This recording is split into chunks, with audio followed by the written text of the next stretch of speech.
why have I got horns? Oh no. Oh well. How are you? Hope you're fine. This is the Shy Yeti Show. 10, 9, 8, 7, 6, 5, 4, 3. Good luck, studio. Oh, it's the Shy Life Podcast. Oh, there's going to be some drama ahead. All I wanted was a pie, and then I hatched out of an egg. Okay, bring the mic over. He's ready to record. I see your mental condition is improving. Is it metaphorical? Is it deep? Is it deep? But that boy, he's not all that shy, is right. Blimey, Governor. It's the Shy Life Podcast. Oh my goodness. Hello, Quack. I don't know how he does it. Excellent. 696.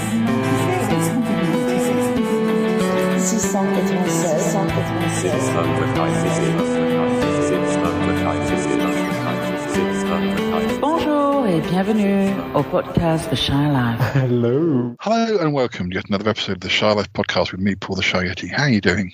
I'm all right. So what's this episode going to be about? Well, it's about music.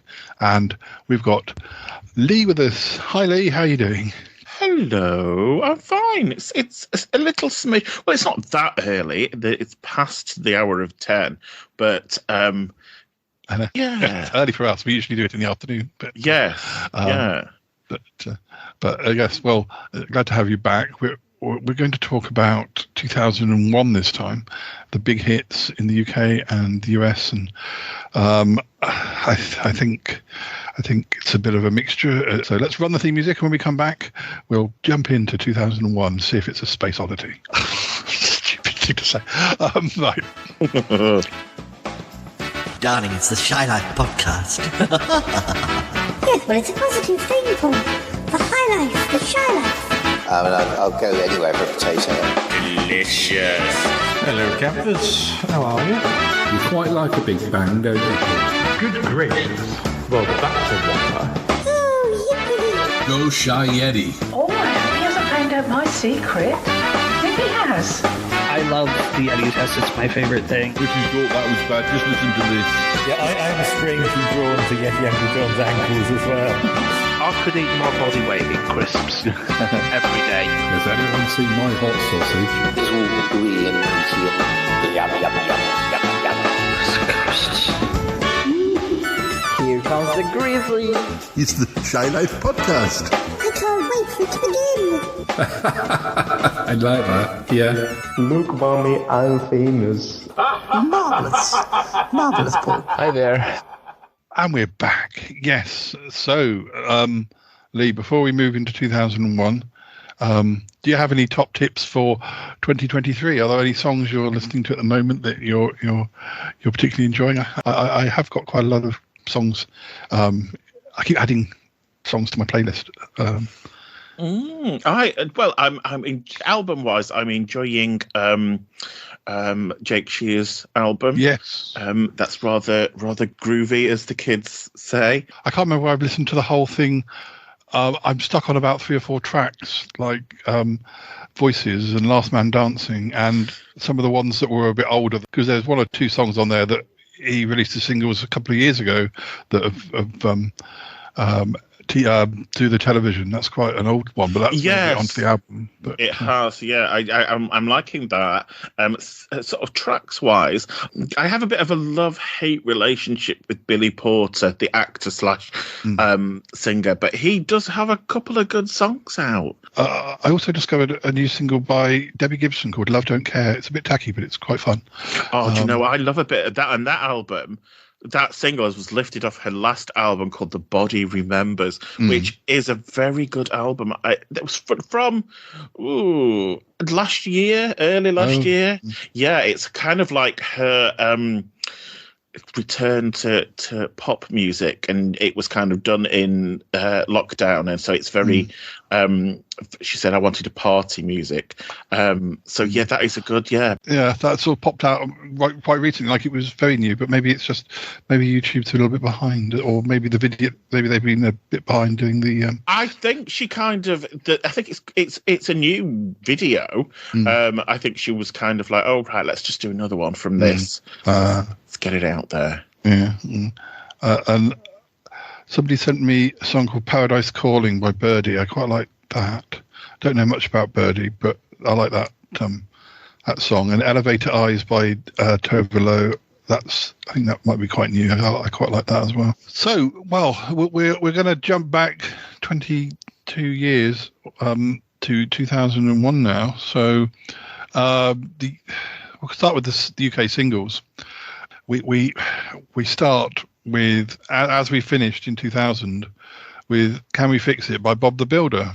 Yeah, it's not a great start, but does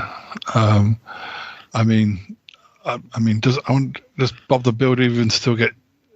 The kids' TV isn't like what it was, where it stuck away on some digital channel. Yeah, they have specific channels for the children now. I think it's still around in some form or another. I think they've rebooted it and whatever they do nowadays. I think it's CGI now. I think it used to be stop motion, didn't it, Bob the Builder? Yeah.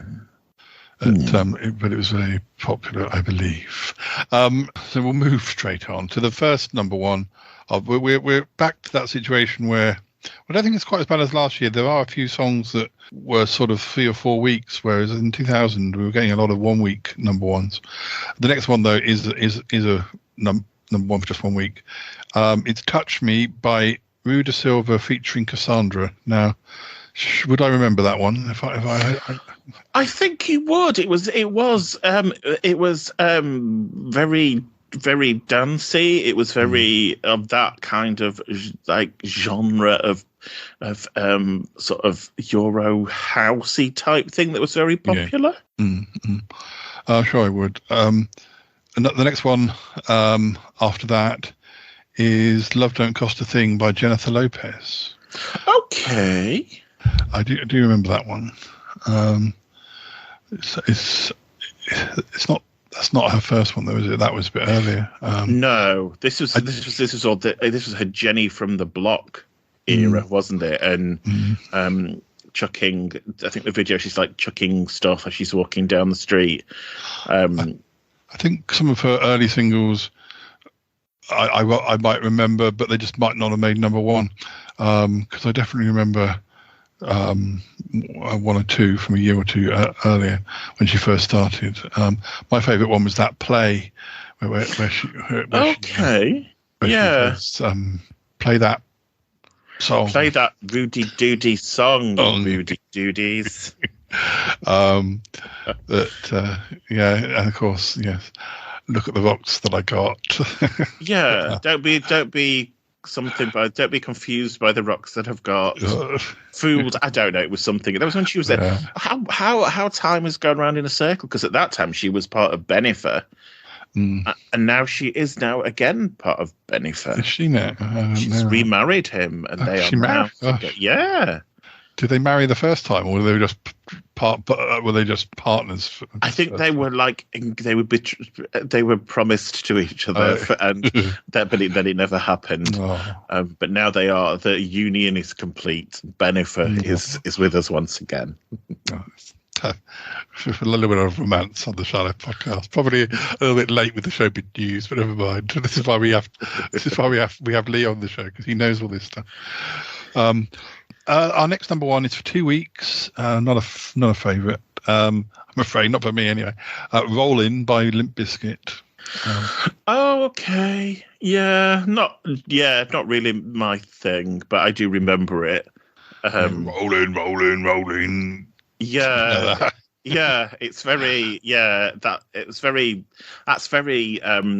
straight boy music. That, although I think I don't mind some Limp Bizkit. I think there's one Limp Bizkit song that I don't mind. The one that he did for that film Gothica with Halle Berry. I think it's "Behind Blue Eyes" or something like that. I recognise that title, but I'm not sure if I'm not thinking of another song. But the next number one is number one for 4 weeks.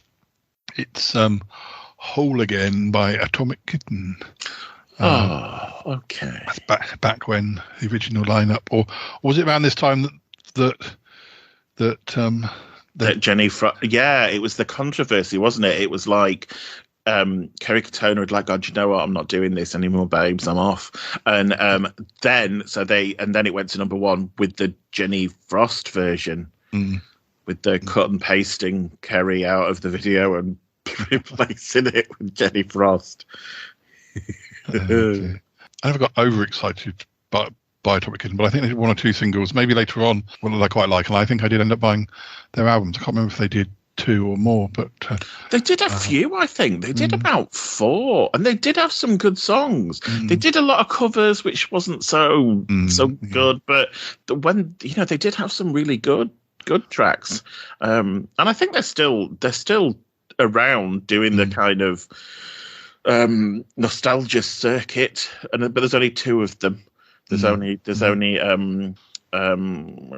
Natasha, and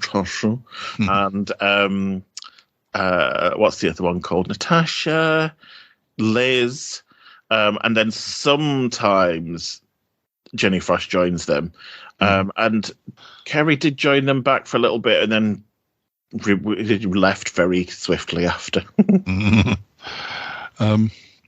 Well, the number one following Whole Again left pretty swiftly, although I think this wasn't this one that was a bit controversial for being a bit rank. It Wasn't Me by Shaggy featuring Ricardo, Rick Rock. Yeah. I think back in the day when it was number one, everybody loved it and was singing along to it. But in hindsight, now the lyrics are slightly iffy and it's not a particularly pleasant vibe to it, isn't it? It's kind of like, got away with it and there's nothing you could do about it, so whatever. I mean, it's amazing he had as many hits as he did, because wasn't what was his first, what was the early one? It was Mr. Boombastic. But that was a later one, wasn't it? Was it Oh Carolina? Carolina, then that's quite early 90s or early to mid 90s, wasn't it? Yeah, I'm resisting doing a terrible Shaggy impression. Just leave him to do his own. The next number one, it's Westlife covering Uptown Girl, for 1 week, which is like pointless, really, isn't it? We don't like Westlife, do we? No. We're not. They're not. And it was for charity. That's all we have to say. Well, fair enough. What for children in need, or something, or comic relief, or something like that. Yeah. But it's just a bit. Some of these covers, you just think, who needs? It's just they just hope that people buy it because they fancy the people in the band. Yeah. There's like a group of people that remember the original and are like, oh, a new version, yay! A new version of Do They Know It's Christmas with a slightly less famous lineup. Another one with an even less famous version lineup. Next up, we have for 3 weeks Pure and Simple by Hearsay. They were from they weren't from X Factor, were they? But they were from that other pop. Is it Pop Idol or Pop Stars? Idol, Pop Stars The Rivals, or was it Pop Stars The Rival? I don't know. No, it was, because there was Hearsay and then Liberty X came out of it. So yeah. But and to be fair, it's a bit of a history behind this song. So this song originally wasn't for them. It was written jointly with a girl band called what were they called? They were kind of like supposed to be sort of like a rival to the Spice Girls, and it just never happened. Girls on Top, they were called, which is again unfortunate name. Yes, they originally recorded Pure and Simple, and but then it was given to Hearsay, and allegedly the one of the band members that co-wrote it, just heard it on the radio and was like, oh, that's the song I co-wrote with somebody, and it's been given to somebody else. I wasn't that excited by Pure and Simple, but and then well, their second single did well as well, "The Way to Your Love," which I can't even remember top of my head. The one I really liked, well, the two I really liked, was "Everybody," which was the third single, and only got to number 4, and that was a much more sort of, that was a really upbeat, catchy one. And I remember at the time Simon Cowell kind of going, "Oh well, you see, they released the wrong single," and I was thinking, yes, you could say that if it was an obviously not very good song, but it just shows half the time, just because they manage bands, that I don't know that half the time they got their ear in the right place, because anyone I think would hear "Everybody" and think, well, that's a really catchy song. And then they did "Loving Is Easy." That was when they got a different guy in, and that got to number 6, and that I really like that as well. They burned very bright for a very, very short period of time, and I think they burned out very quickly with the demand. Interestingly enough, the guy that replaced, because it was it Kim Marsh that left, and then they replaced her with this guy. He is married to Lisa Scott Lee. He's called Johnny Chantel. Actually, looking at it, they did release their second album, and "Everybody" was the first single off. They did 2 albums within about 9 months of each other. But no, I don't think "Loving Was Easy" was on the second album. In fact, there was only that one single. I don't know if that's because she left. They don't really invest. They didn't really invest in the bands for very long. Or no, it was kind of like if the second album doesn't do as well or better than the first, then you're out. We're not interested. Which was kind of, I think this kind of decade was the year for that of like instant pop, and then gone as soon as you didn't sell. Well, you find that now. I don't really follow the charts, but the lists that I come up with are some songs that YouTube recommends or friends recommend, or maybe the odd song that's in the charts. And then you look and you think, oh, this person's actually had quite a few singles, but not hits. They may have had 1 or 2 big hits 2 or 3 years ago, and everything else they've done hasn't. So that, but they seem to be allow them to continue, which is, I guess, a little bit different. I guess they think, well, they'll find their way. There'll be people streaming them, but it's sort of a bit. Quite a lot of those Scandinavian bands are like, or people like Tove Lo. They don't have top 40 hits in the UK, but that doesn't seem to stop them continuing. So, but anyway, after Pure and Simple, we have probably one of my favourite Spice Girl like spin-off singles, "What Took You So Long" by Emma Bunton.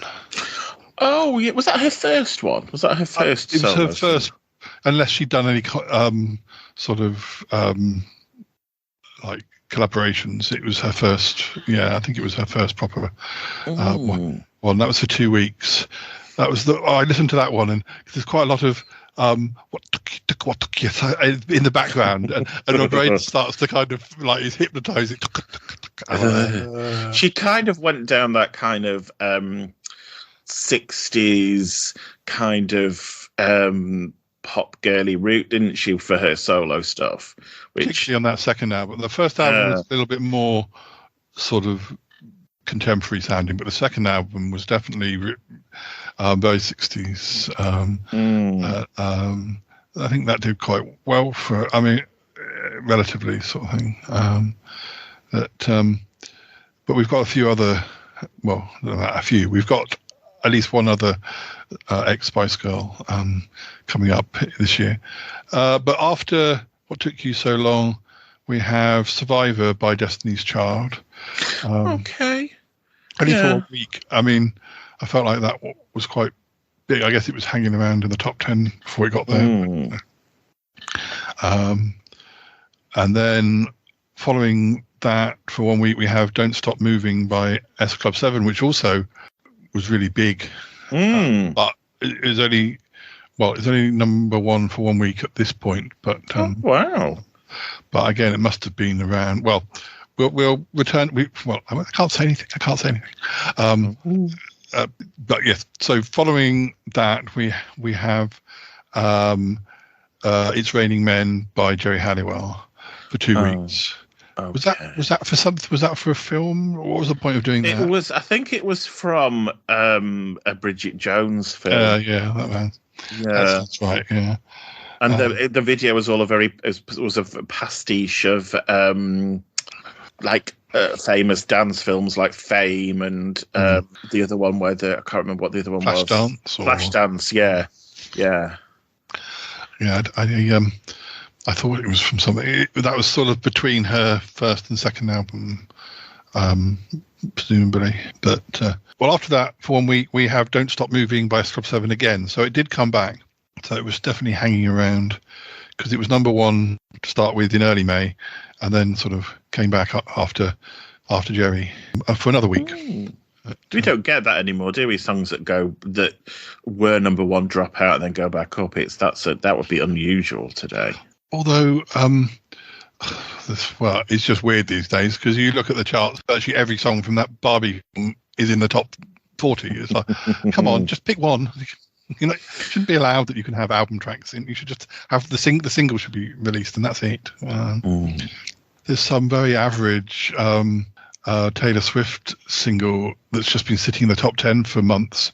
I listened to it expecting good things and thought, okay. And then I looked and saw it was like 5 years old. And like, why is a 5-year-old Taylor Swift single sitting in the top 10? Isn't that because she has re-recorded everything she's ever done? Yeah. And re-released it and is like, because, there's some sort of dispute with whoever put it out originally. I did remember seeing some sort of post and I thought, it's kind of like shit. It is mine. It is yours. It is ours. It's like, Taylor. But it's called Cruel Summer, and I'm like, where did you get that? Did you think you'd get excited? Where did you get? Well, no, I kind of knew, but I'm like, so where did you get that title then, Taylor? I mean, you didn't just come up with that, did you? Hey, Taylor? And it's not even a tenth as good as the Banana Bamba track for Summer. Anyway, it makes me cross. It boils your rage. Yeah. Following "Don't Stop Moving," which I think I probably bought that because it was just fun. The next single that was number one for a week was "Do You Really Like It" by DJ Pied Piper and the Masters of Ceremonies. Oh, yeah. I do remember it. It was one of those sort of novelty Euro pop tracks, which was a sample of something else, like "Do You Really Like It?" I did not purchase that track. The next number one is let me see. It's another Shaggy song, and I guess it's number one for longer than. And I think if you add up I don't know about the overall sales, but the sales that more successful than It Wasn't Me. I couldn't tell you anything about it. It's Angel by Shaggy featuring Ravon. Oh, okay. I don't remember. I do. I vaguely remember. I think it was a ballad and it was a cover of something. It sort of. I think it featured Shaggy slow rapping, and then the Ravon gentleman doing it like a croony bit. You're not selling it to me. No, I mean, you're not selling it to me. I'm not buying it. So take it away. Put it on eBay. Next number one, and I'm kind of surprised it wasn't number one for longer, but I get it was definitely around for longer, was, I mean, we are talking about a cover version, but it's Lady Marmalade or Lady Marmalade, however you want to pronounce it. Christina Aguilera, Little Kim, Maya, and Pink. Do you know what? I genuinely do love that version of that. It was high. It was from Moulin Rouge, the soundtrack, and I do still love it now because it does make me chuckle because they have that breakdown in the middle, don't they, where they all kind of do their over the top scales bits, and then poor old Lil Kim just goes ooh, ooh, ooh, ooh, ooh, and that's it. It's also, you sort of forget, it's sort of before Pink had sort of established her style. It's sort of, I think it was sort of because before that Pink had had been more R&B. Yes. And it was sort of soon after this that she started doing her more sort of poppy, rocky type stuff that she's known for. But I don't think I really knew who half these people were. I knew who Christina Aguilera was, but I'm not sure I knew the others at the time. I think Maya had a couple of hits in the UK on her own. I think she'd been part of, I think it was called Ghetto Superstar by Wycliffe Jean and stuff like that. But I think she was massive. And I would know a Little Kim song ever at all. I don't know what she ever did. No. Our next number one is another Hearsay single, The Way to Your Love, which we mentioned earlier. I like that one. Yeah, I'm sure I recognise it if I heard it, because this was definitely prime CD UK sort of era, which I watched avidly, or videoed it if I was out. Following that, we have Another Chance by Roger Sanchez, which I imagine is just some dancey thing. Sorry, Roger. But I certainly can't remember it from the title, but probably would recognise it from... Then for 2 weeks, not most well-known of Robbie Williams songs, I wouldn't have thought. Eternity, Stroke the Road to Mandalay. Again, I know enough about Robbie Williams, and I have enough of his albums to sure I would recognise it, but it's not one. It's not one that's I could say, oh yes, that's definitely.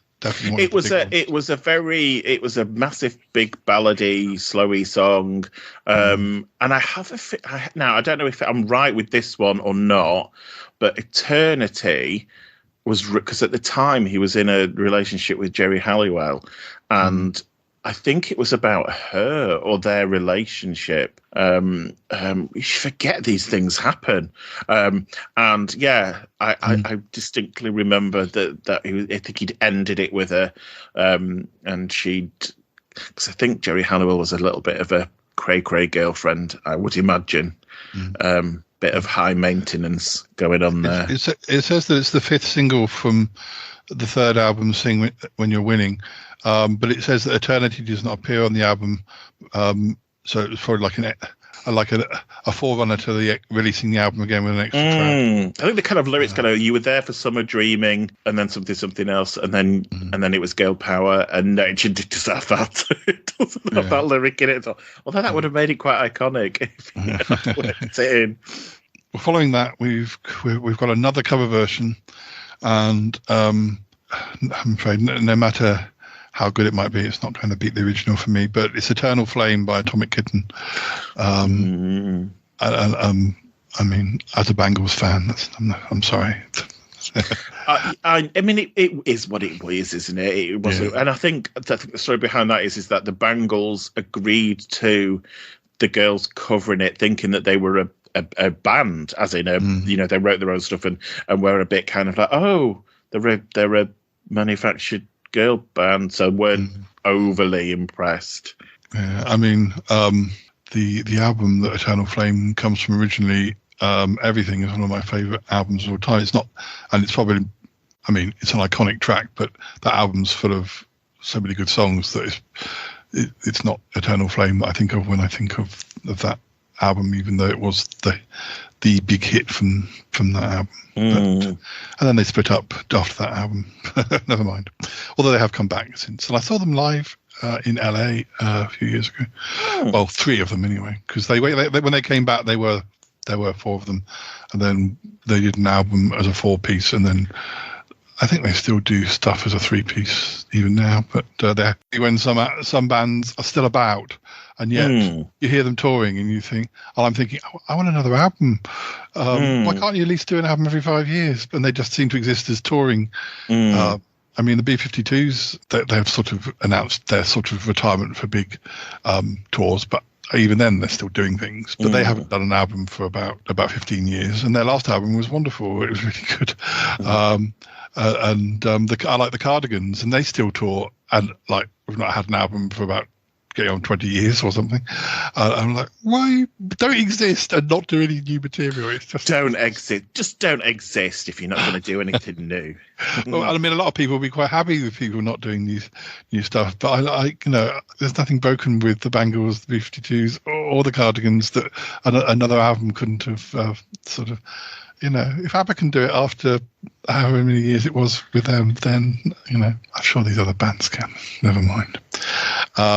Following Eternal Flame for 2 weeks, we have 21 Seconds by So Solid Crew. Were they the band here that had about 25 members? Yes, they were, yeah. It was, yeah, and it was, I mean, that song was massive at the time. I don't remember anything else that the So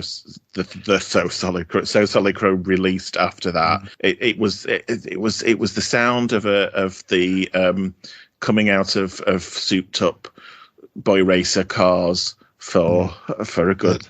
They're described as British UK garage and hip hop collective originating from Battersea, and it says So Solid Crew is a large group which has expanded from 19 initial members to 30. That makes it sound like my goodness, yes, they are still active somewhere. Okay. Even though no one's heard of them since, well, other than their biggest fans. There's one or two people like who sort of split from them that did their own thing. I've heard of Lisa Mafia. I've heard of her. She's an actress, fashion designer, presenter, and model. So she's obviously expanded from just doing that. I'm just going to see.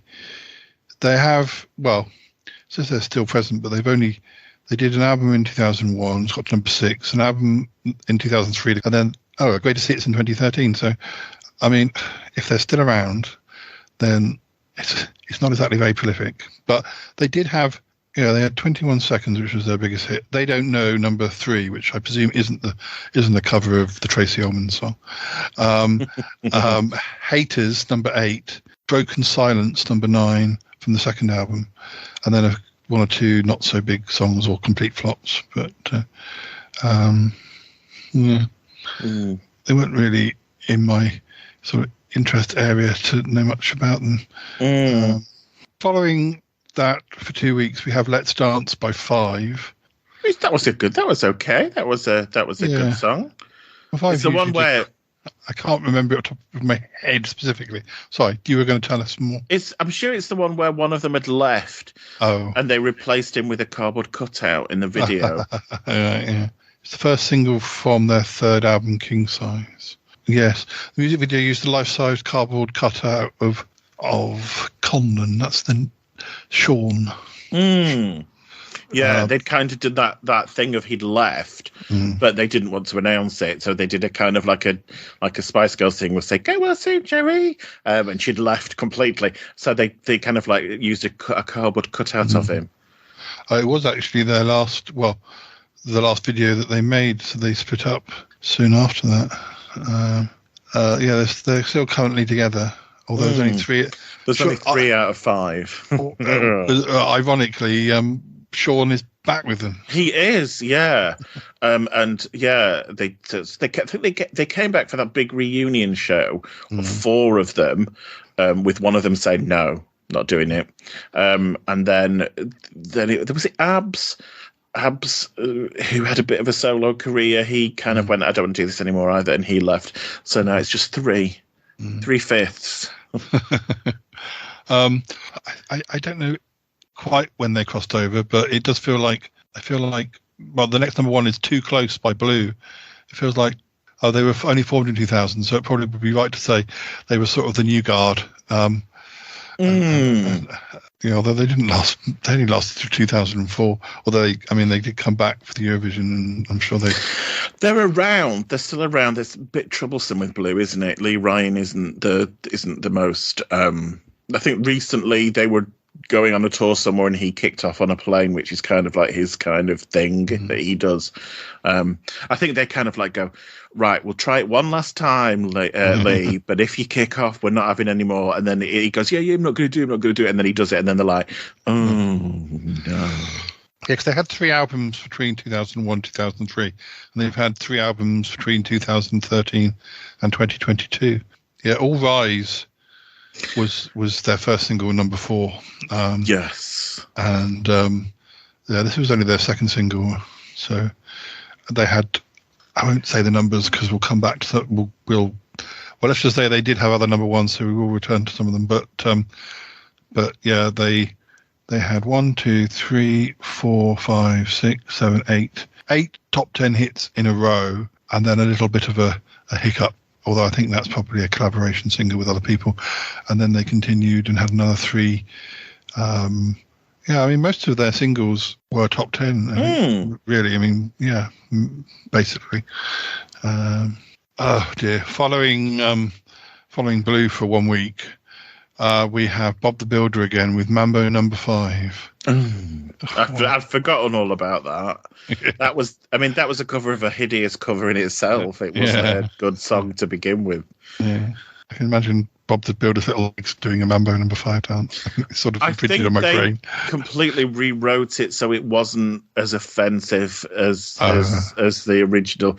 The original was just kind of naming girls that he'd slept with, wasn't it? Yeah. With Bob, there were probably nice people he saw on his route.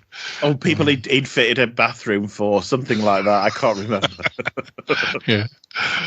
A little bit of grouting for Mrs. Goggins. I think genuinely it was kind of like that, I think. Well, Mrs. Goggins is from Postman Pat, but I'm sure Bob did the same route as Pat. There was a crossover. Yeah. I don't really recognise the next one. For 1 week, we're in sort of late September. Hey Baby by DJ Otzi. It was the one that went, hey. No, it wasn't. I think it wanted, hey baby, you want. It was a cover of something set to a donk Euro house beat. Yeah. It's from 1961, the actual song originally. I do. Yeah, it was a bit of a novelty. Moving on, now we're talking a proper pop classic for 4 weeks, which it deserves. We've got Can't Get You Out of My Head by Kylie Minogue, which I don't think it'd be far remiss to say was probably one of the biggest songs of that year. Yes, it was, wasn't it? It was like it was the padam of the day, and it sort of followed on from the success she'd had with Spinning Around. From that, but I don't think they predicted that it was going to be as massive as it was, because I think anything that was lined up to be released just got from her was just. I think the next single was just put on the hold until Can't Get You Out of My Head had like run its course, because I think the follow-up was In Your Eyes, I think. But yeah, it was like, because I think it originally had been offered to a number of different artists. I'm sure Atomic Kitten it was offered to. Sophie Ellis-Bextor, I think it was offered to. It was written and produced by Kathy Dennis and Rob Davis, but Rob Davis was he was from Mud or something. He was from like a 70s. He was from a glam rock band, Mud. I mean, Kathy Dennis wasn't exactly a name of the moment, although she was as a writer. But it's not like either of those names were kind of, you would necessarily have expected such a big song to come from. I mean, all of the singles from Fever did really well, and it was one of her only US hits as well. Big hits. Well, it was like a big hit. It was like a proper full on. And here we are again in 2023 with her having success in America. Hooray! Following that, for 3 weeks, we have Because I Got High by Afro Man, which was a bit of a novelty song, wasn't it? Yeah. I mean, I don't know if it got banned. You'd think it would have got banned on the BBC for talking about smoking marijuana, but I'm not sure if it would. They did like a daytime version, didn't they? A BBC version, which either changed the lyrics or muted the certain ones out that were perhaps problematic. It was one of those songs that you'd hear children singing in the playground and like thinking, they don't even know what they're singing, because it was very nursery rhyme esque, and there's like little kids go, 'cause I got high, and you're like, ooh. It's a bit uncomfortable. He's done quite a lot of other songs, but he's obviously done albums more because, and it was a lot bigger hit in the UK than it was in America. It got to number 13. Oh, okay. He did have a follow-up, Crazy Rap, that got to number 10 over here. So if anything, he was slightly more popular over here than back home. But he's had quite a lot of songs, even up to he's had a single in 2023 called "Famous Player," but I don't know if anyone's bought it. But following Afro Man, we have for 1 week "Queen of My Heart" by Westlife. Was that a cover or was that original? I can't remember. It was the first single from the third album, and I don't think it was a cover. But the double A side though, with "When You're Looking Like That," this could be taken as a I'm not speaking to you when you're looking like that.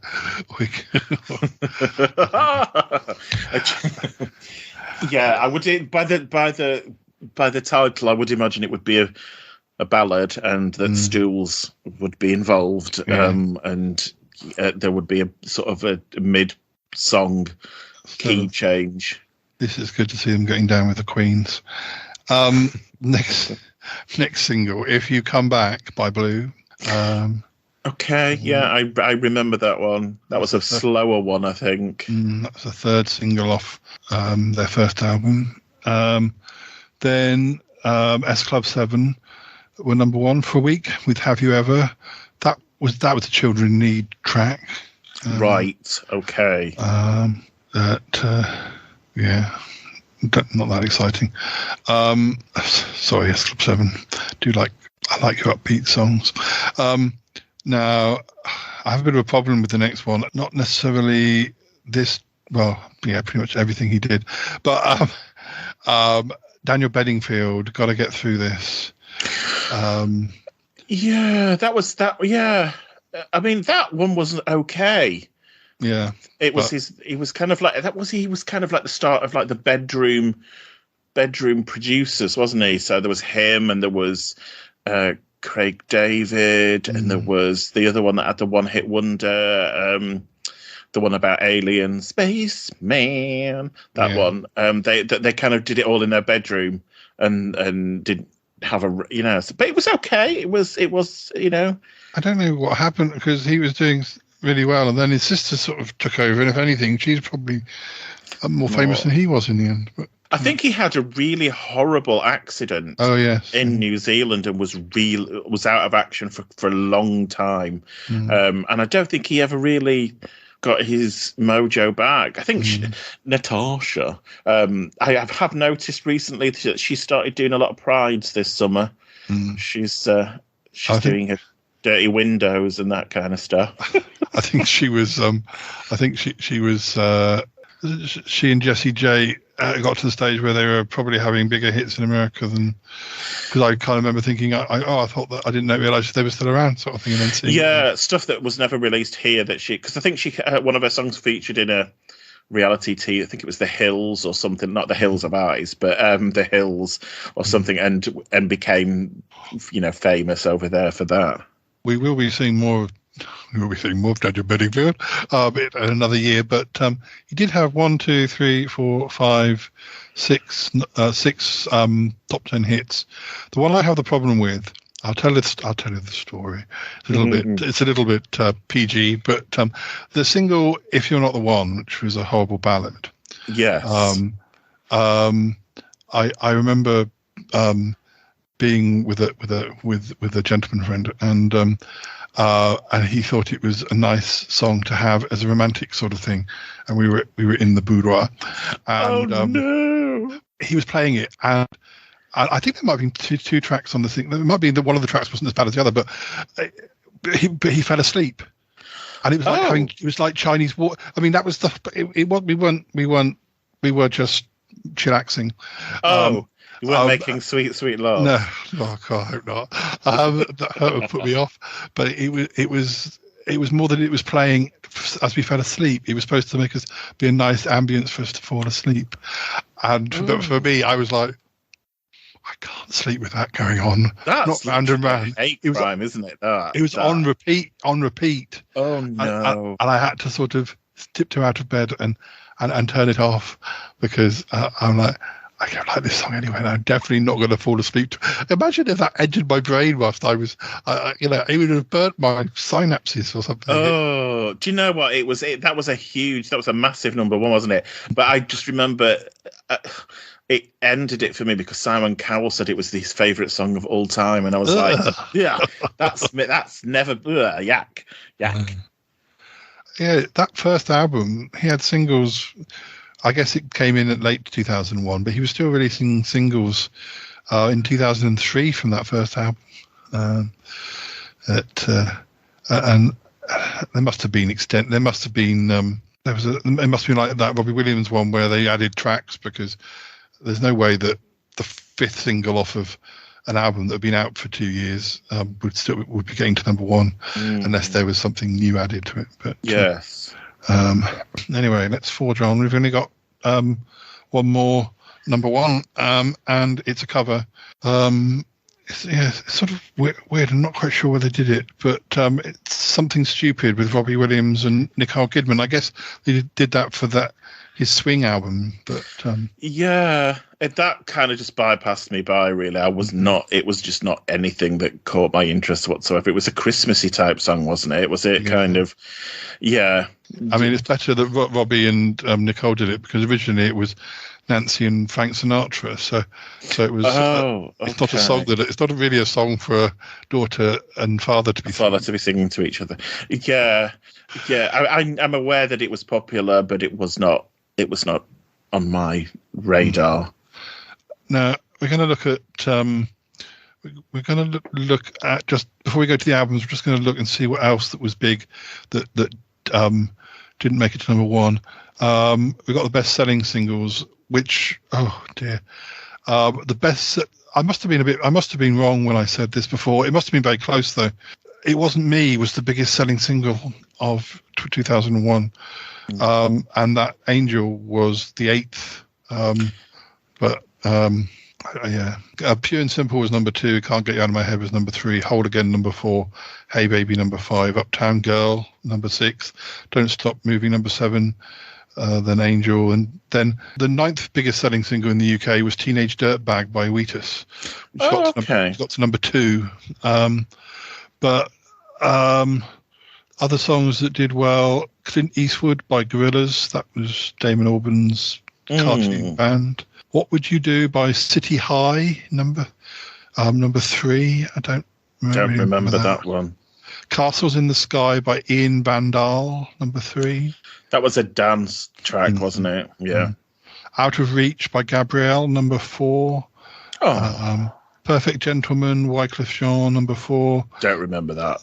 Follow Me by Uncle Kracker, number 3. I do remember that, and I quite liked Uncle Kracker, which he was kind of like a country type singer from America. Oh, yeah.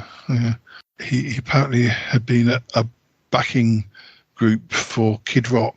I'm sorry, that's damn Gerard. No, his song. He had a couple of songs, and they were quite sweet. They were quite melodic, and he wasn't a typical pop star looking. I think he was a larger gentleman. I think he had like gold teeth and stuff like that. It was, I want to say, kind of like, although it's probably a term that isn't used now, but redneck type image.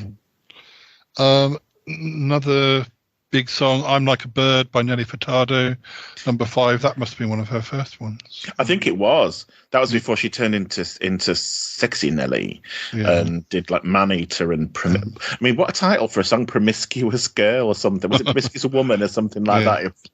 I like one of my favourite of hers is that All Good Things Must End. It's not called that. Yes. Yeah, I know what you mean, though. It's very dreamy, like one. I still listen to that quite a bit.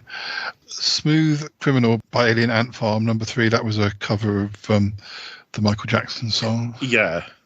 Heaven is a Half Pipe by OPM, number 4.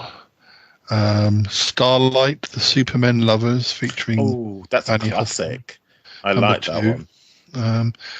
one. Purple Pills by D12, number 2. And Steps covered Chain Reaction and got that to number 2. Okay. Butterfly by Crazy Town, number 3. Always Come Back to Your Love, Samantha Mumba, number 3. Okay. Yes, Samantha Mumba. Every Time You Need Me, Fragma, number 3. Ms. Jackson by Outkast. Woo.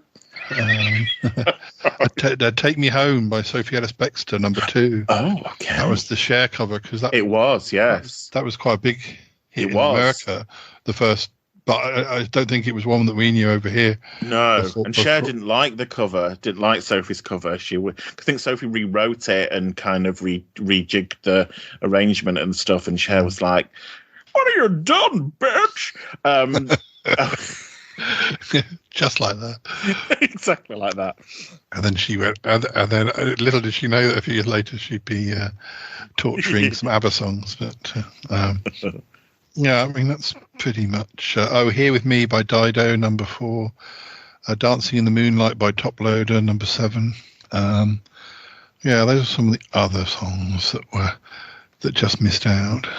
Album-wise, we have for 3 weeks, number 1 by the Beatles, which was a sort of compilation album of all their songs that had gone to number 1. But I can't remember if it was just supposed to be in one country or whether it was all over different territories, because even being how big they were, I don't think they, I'm not sure if they had quite as many number 1s as that. But it was a sort of one CD compilation, which I guess didn't really exist before then. But then for a week we had The Greatest Hits by Texas. Then for a week we had Chocolate Starfish and the Hot Dog Flavored Water by Limp Bizkit, which must be one of the worst titles for an album ever. Isn't it the worst? I mean, it must mean something to him, but it was him. I think it was that them trying to be clever, wasn't it? And a bit like, how can we get away with the rudest sounding title, but not actually get it banned from? Yeah. Starfish and me. Yeah. Then 1, 2, 3, 4, 5 for 6 weeks. No Angel by Dido. That was her debut album. Okay. I didn't mind Dido, but it took me a while to get used to it. And in fact, it's a bit like when Robin sort of had her successful album. I was about 3 or 4 singles in before I went, oh, I like this. And with Dido, I think it was the single Hunter, which was not one of the big hits, that I heard and thought, oh, I like this. And then she very quickly kind of descended into sort of easy listening, coffee shop type background music, didn't she? And which was a shame, because she was a good writer. Then for 2 weeks we had Songbird by Eva Cassidy, which the background story is sad because she died, but it's not really. Did she just sing covers, or did she write her own stuff? I don't know, because I think the main song was the cover of Somewhere Over the Rainbow, wasn't it? Yeah. She was very big, but it was one of those where they kept releasing stuff, didn't they? And you're like thinking, how much did she record before she died? It was like 17 albums later. And because she died back in 1996, I think. When she was 33. But I mean, I don't know how much she was known as a singer when she was. I don't think she was. I think it was literally, because that was the whole kind of sort of, not selling point, because that sounds crass, but the fact that she was unknown, and only after her death did she come to popular. Probably known in her local area. She did on the famous albums. She covered things like "Fields of Gold" by Sting. "Songbird" by Christine McVie. That's a Fleetwood Mac song. That's a nice song.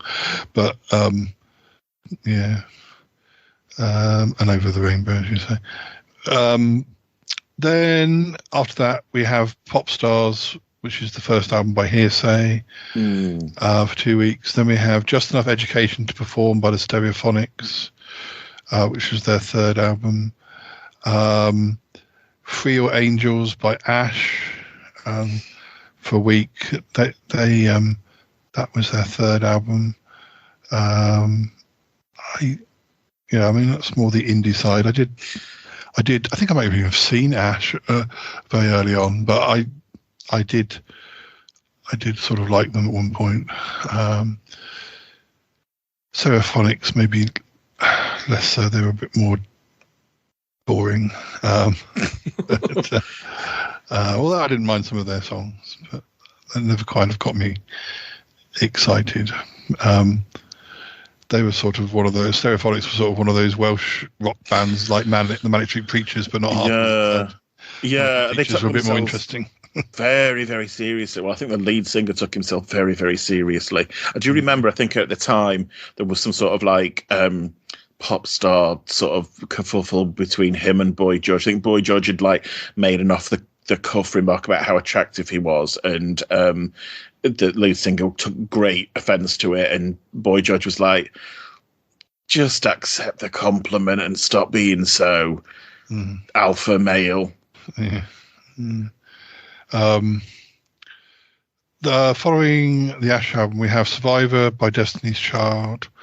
I never had their albums. I mean, I might have had the odd single, or certainly liked some of their singles, but I never got whole albums. But that was number one for 2 weeks. Reveal by R.E.M. for 2 weeks. It was their 12th studio album. I mean, R.E.M. still had quite. They sort of called it a day a while back, but they were still having quite big hits.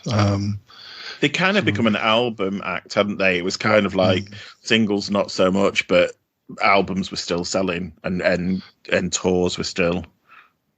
Yeah, I mean, Imitation of Life, though, which was the first single, got to number 6, though. So still top. I think Imitation of Life is the one that had a very good video. I remember buying that on CD single where you could have the video, because it's a lot of repeated. You just see the same screen, and then it sort of focuses in on different parts of the screen, and you see people doing who are doing things. Because when you see it drawn back, it just looks like a load of people at a swimming pool party. Yes, but it's quite a clever video. Then we had Hot Shot by Shaggy for 1 week. That's his 5th album by this point. Amnesiac by Radiohead, which was their 5th album. As somebody who has liked sort of indie music, by this point I was just disinterested in Radiohead. I liked them when they were, like, I think for the first 2 or 3 albums, when they were just being a rock band, and then they became a quite sort of more experimental rock band, or less rocky songs, very sort of. Or some might say whiny, tuneless weirdness for the sake of it. And they sort of weren't really trying to get hits anymore. They were still selling albums, but they'd gone from doing songs that were sort of. I was going to see if they did continue having single hits, but I'm not sure if they even released. They did have. Oh no, you got Pyramid Song got to number 5 from Amnesiac, but I couldn't sing it. I wouldn't be able to either. No, the only ones I know of those is a Creep, and is the one where he's got a goldfish bowl in his head and it's filling up with water. That's the only ones I would know.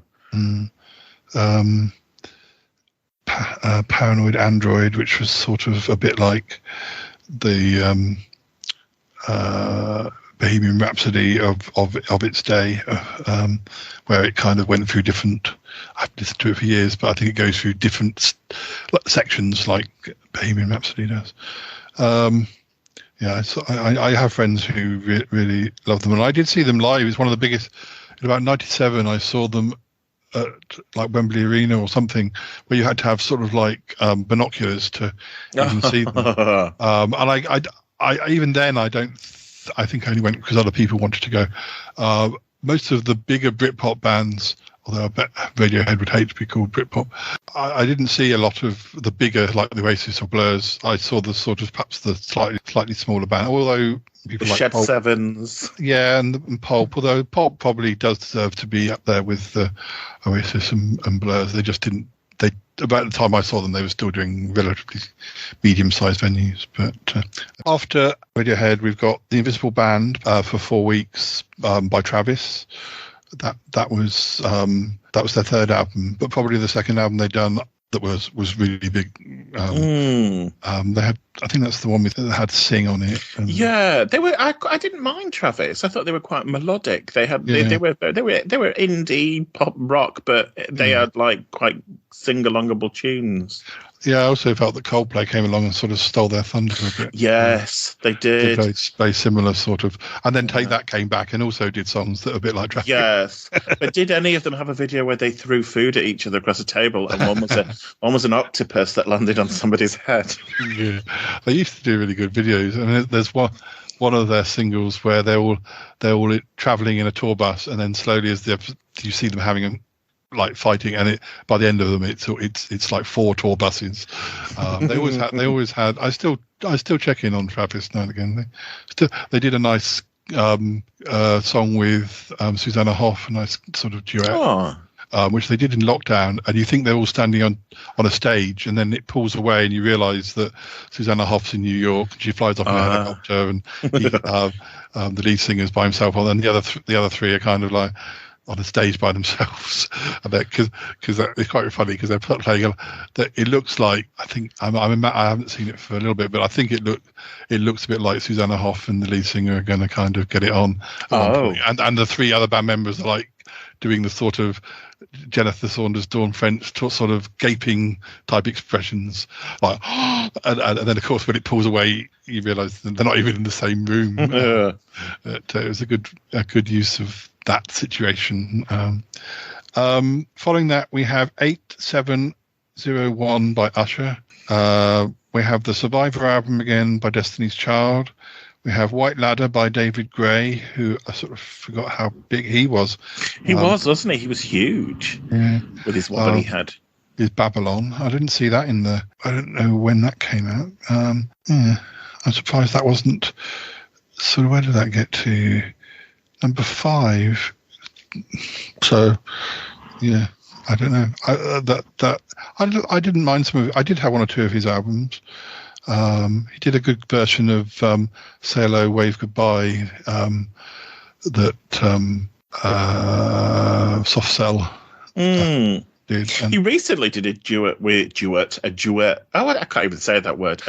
A duet with Betty Boo for her last album, and it was actually really quite a good song, really quite up tempo.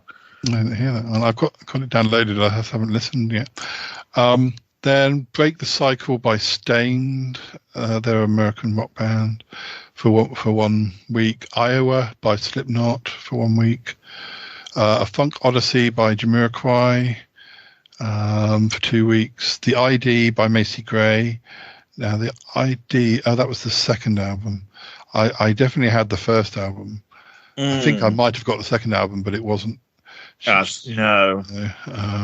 Did quite like her, even though her voice took some. It was different, but from a lot of other things, and not necessarily the sort of album I would usually have bought. But I did like that first album.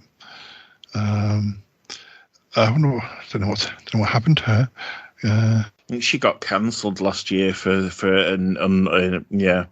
she said something that wasn't particularly very PC. And yes, we don't want your opinions. Just sing. I think she was on something like GB News or whatever that awful station is called. And then we have For Week No Angel by Dido. Did we have that earlier in the year? Yes, it was number 1 a lot earlier in the year, so it's come back again. Then for 2 weeks, Fever by Kylie, Gold by Steps for 2 weeks, Invincible by Michael Jackson for a week. Girl by Steps Again. World of Our Own by Westlife. And then Swing by Robbie Williams for the last 5 weeks, all of December, basically. Let's just jump over before we finish to America to see what was going on. So, number ones in America, so that's the albums. Number ones in America, 4 weeks, Independent Women by Destiny's Child. From the Charlie's Angel film, wasn't it? Yeah, because I was in Vegas about December 2000 when that was sort of being played a lot, and I always think of Vegas when I think of Independent Women. It Wasn't Me by Shaggy for 2 weeks. Ms. Jackson for 1 week by Outkast. Stutter for 4 weeks by Joe featuring Mystical. Oh, don't know those people. No. Was it? It was number 7 over here, but no, I didn't recognise that name. Butterfly by Crazy Town for a week. Angel by Shaggy for 1 week. Butterfly by Crazy Town again for 1 week. All For You by Janet Jackson. For 1, 2, 3, 4, 5, 6, 7 weeks. Wow. That got to number 3 in the UK. It was a good. It was a good track. Yeah, I didn't see it in that list, but maybe it didn't sell enough to get in the top 50 songs. Next up we have Lady Marmalade, Christina Aguilera, Lil' Kim, Maya and Pink for 1, 2, 3, 4, 5 weeks in June. You Remind Me by Usher for 4 weeks. Bootylicious by Destiny's Child for 2 weeks. You're too bootylicious for me, babe. Next up we have Alicia Keys' Fallin' for 3 weeks. I'm Real Murder Remix by Jennifer Lopez. Jennifer Lopez Murder Remix. Well, she did that thing, didn't she, where she like Mariah Carey did. She'd like release one version of a song and then have like the hip hop version with rappers and hip hop artists in it. Yeah. And, that was featuring Ja Rule. For 3 weeks. Then Falling comes back for 3 weeks by Alicia Keys. So that was number 1 for 6 weeks, you know. I'm Real. Oh, Jennifer Lopez comes back again for 2 weeks. So yes, those two were rallying at that point. Then Family Affair by Mary J. Blige for 6 weeks. Okay. I don't really know that much Mary J. Blige. That got to number 8. So I think that was I think Family. Don't know if I'm right or wrong. I think it was a cover of the Sly and the Family Stone. Is it? Or a version of it. Yeah. There's an odd Mary J. Blige. I like No More Drama from her, and the one where she does the strange dance. I can't remember what that was called. Sounds great. I shall check it out. There we have You Got It Bad for 1 week by Usher, and How You Remind Me by Nickelback for 2 weeks. That was a horrible. Nickelback never made it here. They were very American. They were very Canadian, and they were like that one. That one got to number 4, but I don't think they were. I think they did that horrible one, Rockstar or something as well. But they generally were sort of. They were a bit too. They were a Canadian rock band, but they were kind of a bit almost like a parody of a rock band. Yeah, I've already seen so many times before that. So when they did have other hits, I was like, no, really? Okay. Just quickly check on the albums. Did well in America. One by the Beatles was number 1 for 5 weeks. J-Lo, Jennifer Lopez for 1 week. Hot Shot by Shaggy for 4 weeks. Every Day by the Dave Matthews Band for 2 weeks. Hot Shot by Shaggy again for 2 weeks. Until the End of Time by Tupac for 1 week. Now That's What I Call Music 6. I didn't know that they had those. They were late. They were late to the Now That's What I Call Music party, weren't they? We'd had like 47 million by then. Yeah, I didn't know they even did that. All For You by Janet Jackson for 1 week. Survivor by Destiny's Child for 2 weeks. Lateralis by Tool for 2 weeks. They're like metal, aren't they? Oh, just as well. Oh, okay. Break the Cycle by Stained for 3 weeks. What a horrible name, Stained. Stained. That it's not even spelled properly. It's Stained with a D on the end. Take Off Your Pants and Jacket by Blink 182 for 1 week. Devil's Night by D12 for 1 week. Songs in A Minor by Alicia Keys for 1 week. Devil's Night by D12 again for 1 week. Songs in A Minor by Alicia Keys for 2 weeks again. Celebrity by NSYNC for 1 week. Oh, I didn't mind. That was quite a good album. That was their fourth and final. I think we said before that they never stood out for me as much as like Backstreet Boys, or they just weren't on CD UK as often, I don't know. Now by Maxwell for 1 week. Alea by Alea for 1 week. Toxicity by System of a Down. They say they're a heavy metal band. I've heard of them, but I don't know anything about them. The Blueprint by Jay-Z for 3 weeks. Pain is Love by Ja Rule for 2 weeks. God Bless America for the benefit of the Twin Towers Fund, of course. Oh, yes. yeah. Forgot that. That would have been the year of that. The Great Depression by DMX, he's a rapper and an actor. Invincible by Michael Jackson for 2 weeks. Britney, that was the third album. Okay. Yeah, I didn't really. Well, that did come out quite late. I wonder if the hits from that came out more in 2002 for us. That's the album with I'm a Slave for You, Overprotected. You're right. Oh, okay. I'm not a girl, not yet a woman. I'm still a girl, not yet a woman, isn't it? Yeah. I love rock and roll, Boys, Anticipating. I really need to rewatch Crossroads. I do own a DVD copy of that.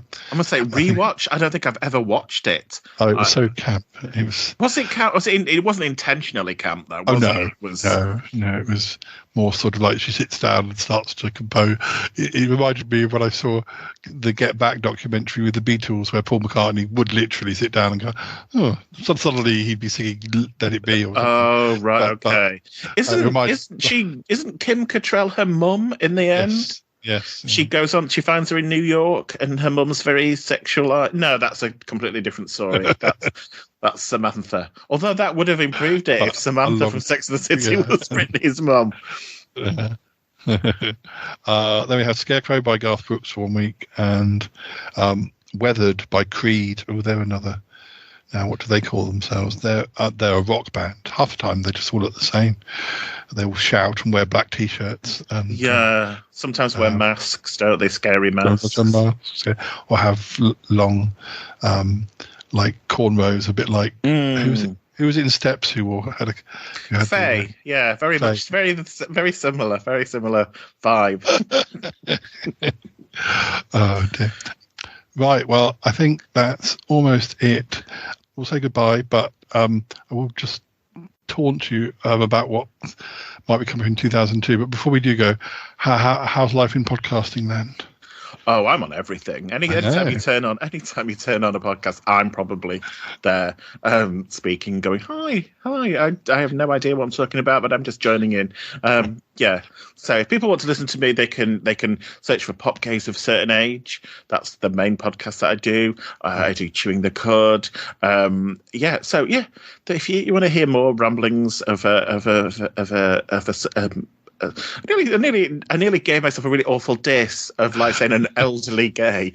Then,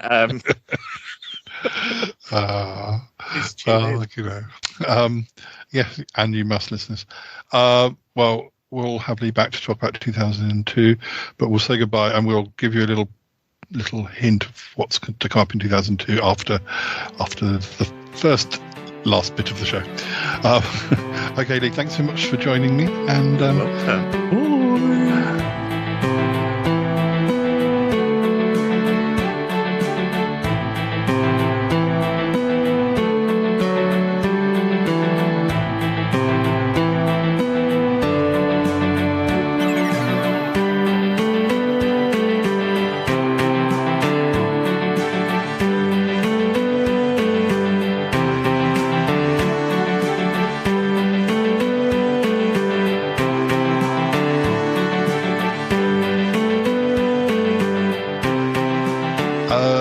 So yes, 2002. What do we have to look forward to? We have Robbie Williams and Nicole Kidman, but we know about that. We have Daniel Bedingfield, but we know a bit about that. We have Aaliyah. We have George Harrison, and I know why that will be. Enrique Iglesias, More Westlife. We have the start of Will Young, the start of Gareth Gates. The start of Will Young. Yeah. We have, we're starting to get into some familiar names that I actually like, although Oasis is coming up first.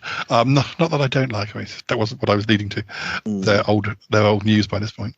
But we have Sugar Babes, we have Holly Valance, we have Ronan Keating, we have Liberty X, we have Eminem, we have Elvis, we have Darius, we have Blazing Squad, Atomic Kitten, Pink, we have Last Ketchup, we have Nelly and Kelly Rowland, DJ Sammy, Christina Aguilera, and Blue, and we have the first sign of Girls Aloud at the end of 2002. So, yes, I'm particularly excited by Sugar Babes, Girls Aloud, maybe a bit of a Holly Valance. Holly Valance. Yes, but back before she became a little bit problematic. Yes. Yeah.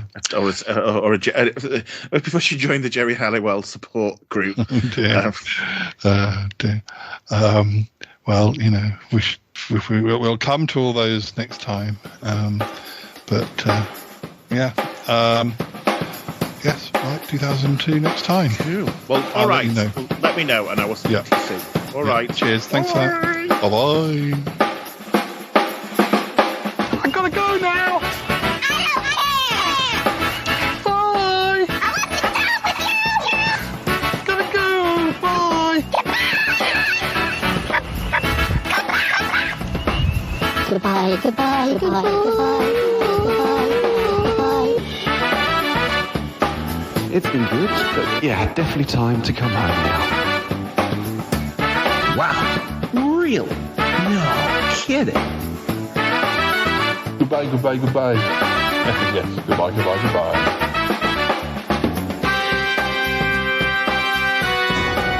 This show is part of the Pride 48 network.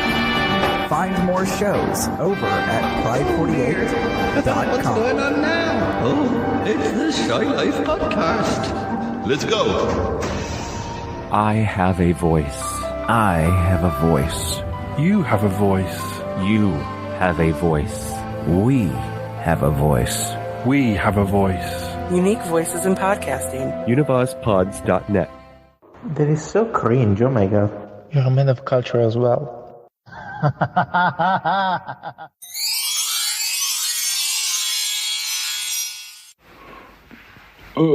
Cobbity, are we going to have to do the singing? Yes, I think we might have to. I mean, that's if we want to do it. I think we should. Yeah, well, was it 2001? Yes, I'm afraid so. It's not really my area of expertise. I'm sure I know one or two of them, though. Yes. Bob the Builder, Can We Fix It? I don't know that one. No. Can We Fix It? That's about it, I think. That's the last lot. Yeah. Love don't cost a thing. Is that it? Is that the one I'm thinking of? I'm not sure. Let's just move on. Yes. Hold again. Hold. I feel like I should know that one. I think I do know it, but I need a starting note to get going, and I don't have one. Oh, well, we'll have to skip that. How embarrassing. Yes. What's the next one? Uptown Girl. Oh, that's a famous song. Uptown Girl, she'd be living in a downtown. La la la la la la la la la la. That's what I am. Yes. Yeah, I presume it's that song. Yes, it is. It's the cover version. Oh, what's the point of that then? Oh, don't ask me. For charity, I think. Oh, all right. What's this pure and simple? But again, I think I would know it. Only I don't have a starting note. Yes. Yes. The next one is What Took You So Long by Emma Bunton. Oh, I think I know that. What took you so long? What took you all night? Oh,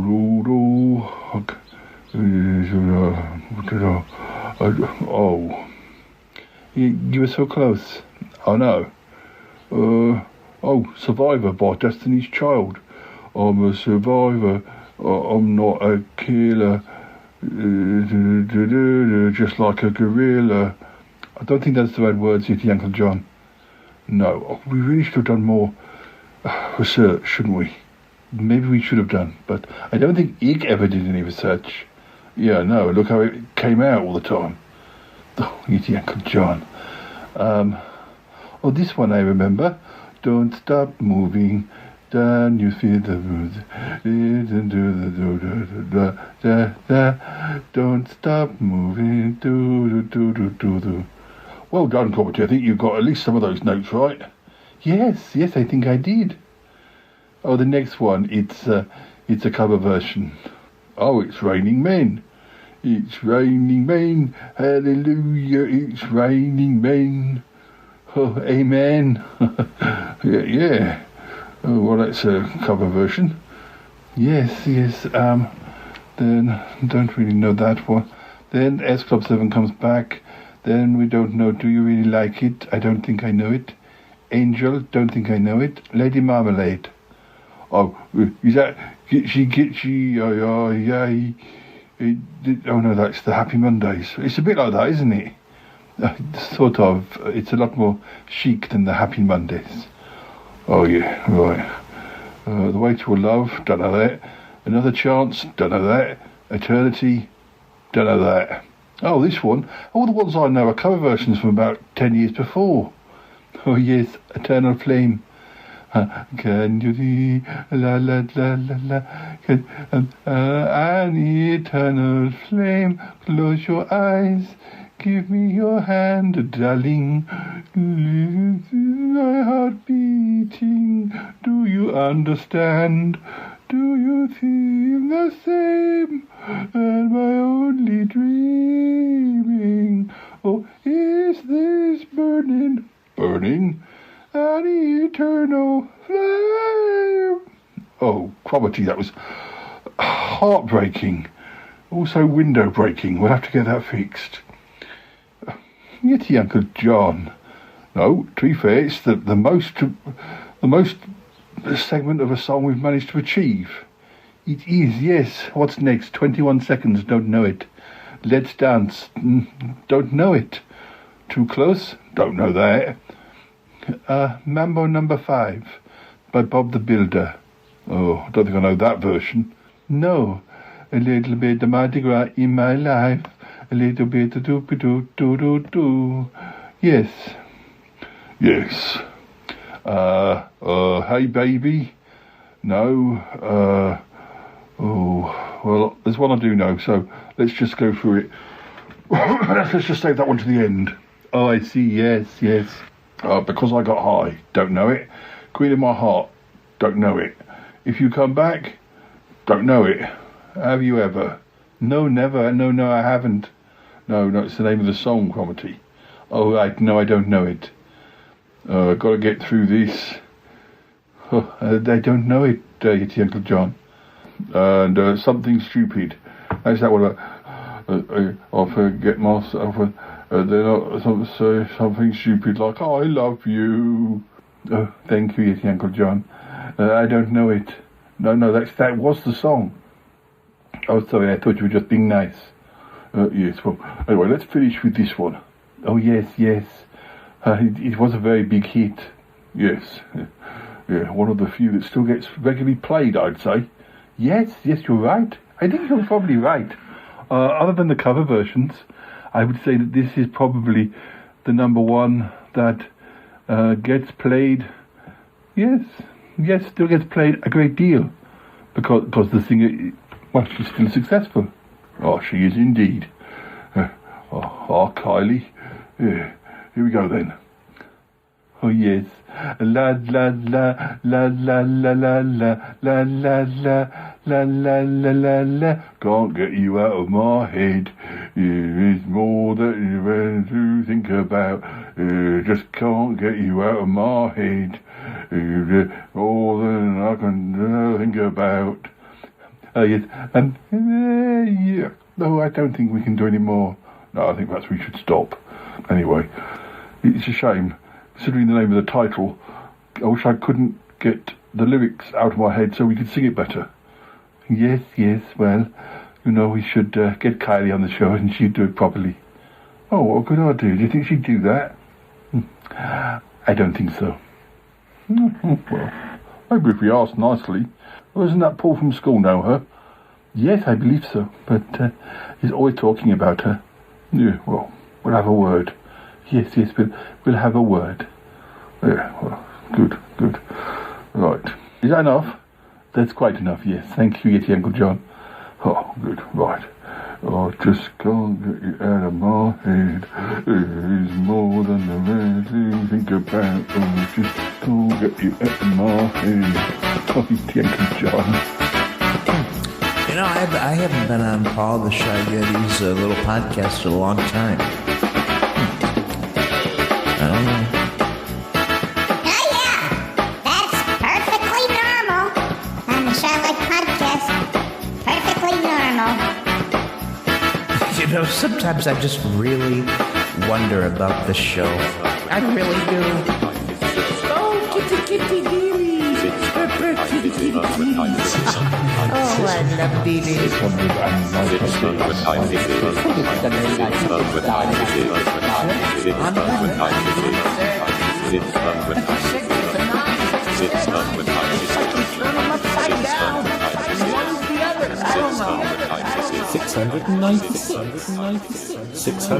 god, is this show over with yet? This is just the weirdest thing I've ever heard. Et voilà.